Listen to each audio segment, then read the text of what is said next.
How to change text font size on TikTok video. This is a step-by-step guide so you will be able to follow easily. Now this is extremely simple.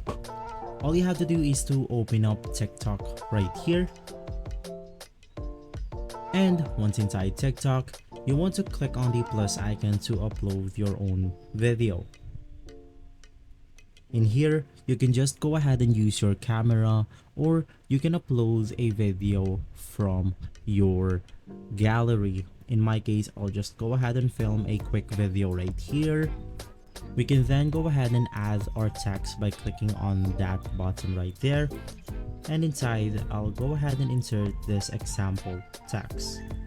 In here, we can then go ahead and change the font for our text, edit out the italic or the boldness of our text, or change the colors of this font right here.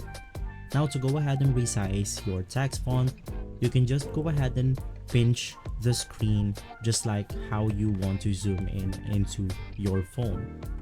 And right after pinching your screen, you will be able to change the text font size.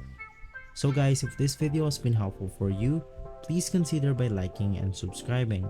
I'll make sure to see you again next time, and as always, thank you.